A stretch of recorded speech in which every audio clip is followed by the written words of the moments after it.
the 90-minute session. So this started from a conversation with my wife where we were talking about how her ballet is structured and also how my son's soccer is structured, or football to the entire rest of the world.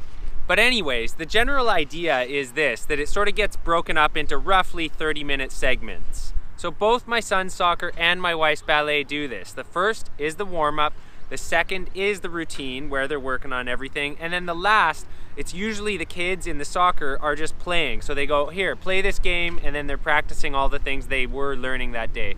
Or in my wife's ballet, for example, she'll give them a new move to do that is beyond their capabilities, but that they can now introduce and start to work on. And what I realized is I actually do the same things intuitively in my skate sessions. So I'm gonna show you guys how my skate session tends to work out. So first, the warm-up. And in this, there's a bunch of low impact stuff where I'm just sort of getting a feel for how I'm gonna be performing that day.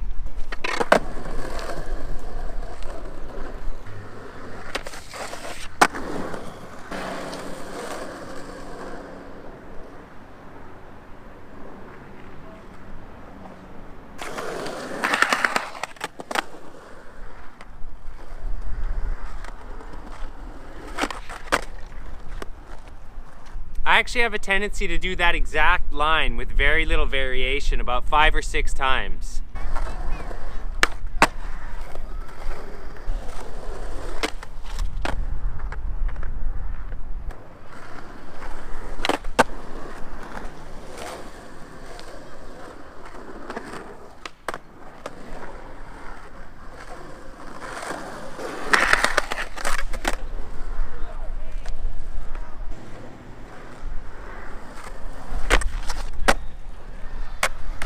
Once I'm feeling limber enough, then I kind of start on a routine of manuals.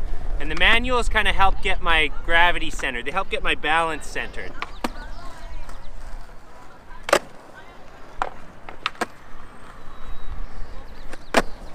After the manuals, that's when I kind of start messing about on the ledges and maybe even getting into heel flips.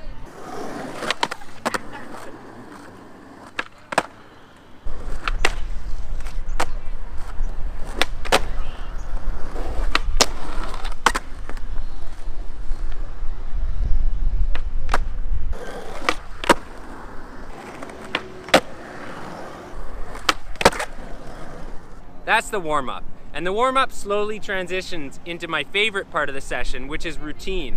And that's where I really start working on solidifying my tricks. And part of the routine is also building confidence and seeing how you're going to be doing for the day to know if you're going to get to that next level and start pushing for tricks that are a little bit out of your limit. Some days though, I never get out of the warm-up.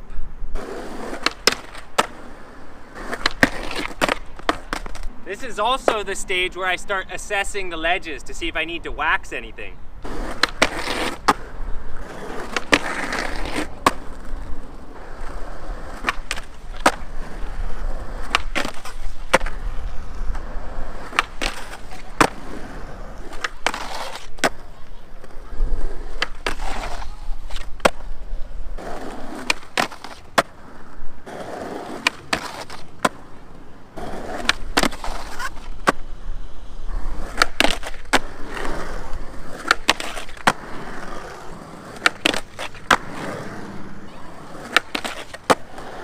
So if you can't tell, this part, the routine, is all about repetition.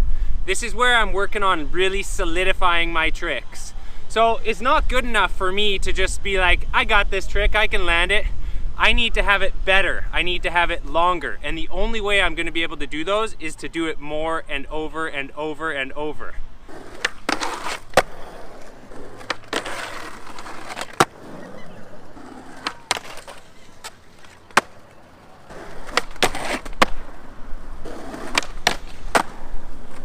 I may not be able to do my tricks as impressively on this ledge.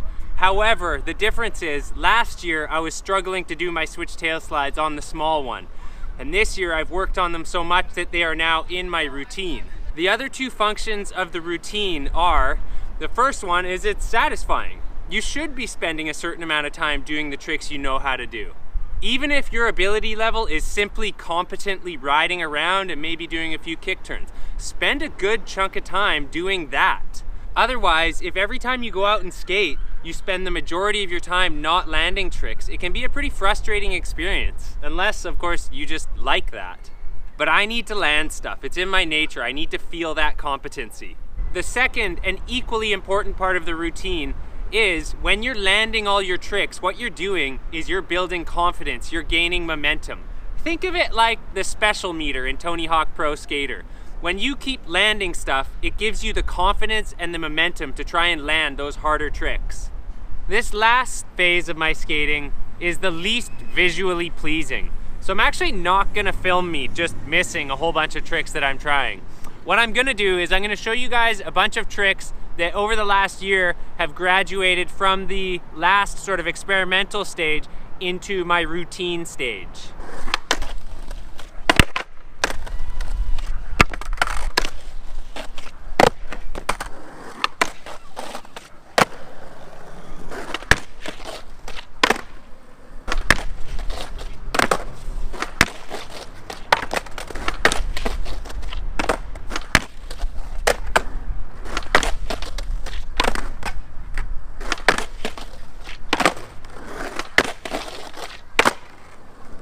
As you can see, I don't have them dialed, but they're definitely in my routine. I'm usually doing them like at the end of a line or something. I do a couple tricks to get the special meter up, and I'm like 50% more likely to land it in the middle of a line.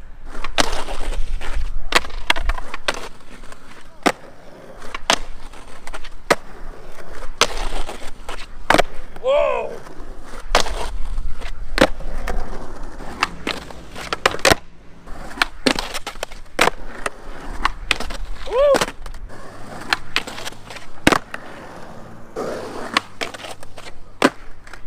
Still in the experimental stage. If you guys ever see one of those at the end of my videos, a clean one, that's the first clean one I've filmed.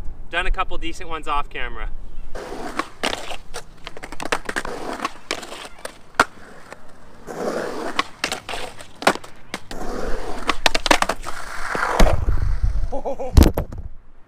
Was that a sign to not try it or to try it one more time?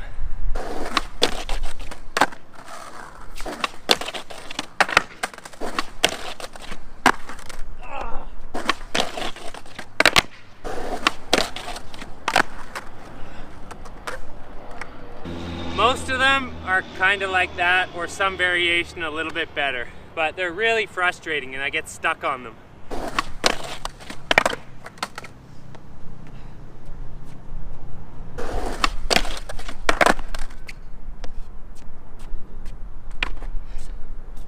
And you gotta know when to fold them. You guys may have noticed that I don't really do process videos very much, where I show myself like working on something a lot and then maybe landing it. And that's because I have like a super short attention span and can't watch anything like that, so I don't usually make them. Anyways, that's a super unsatisfying way to end the video, so maybe I'll show you a couple other tricks that I'm working on, but I'm not gonna try frontside crooked grinds.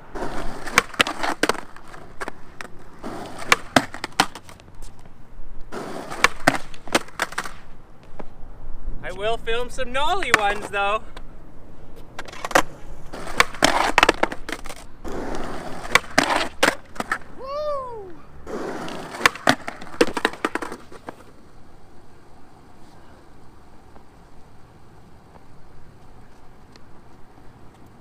Yet another example of why I don't film tricks I don't have in my routine yet.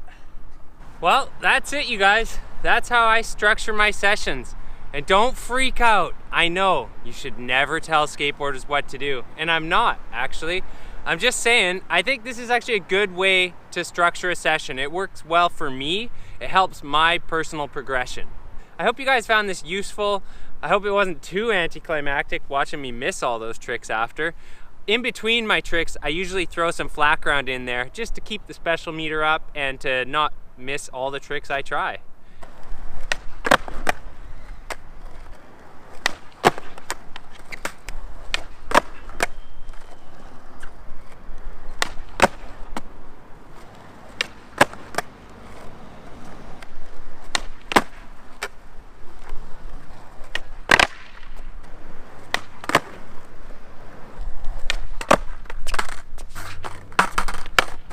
That's literally me getting those back. First day.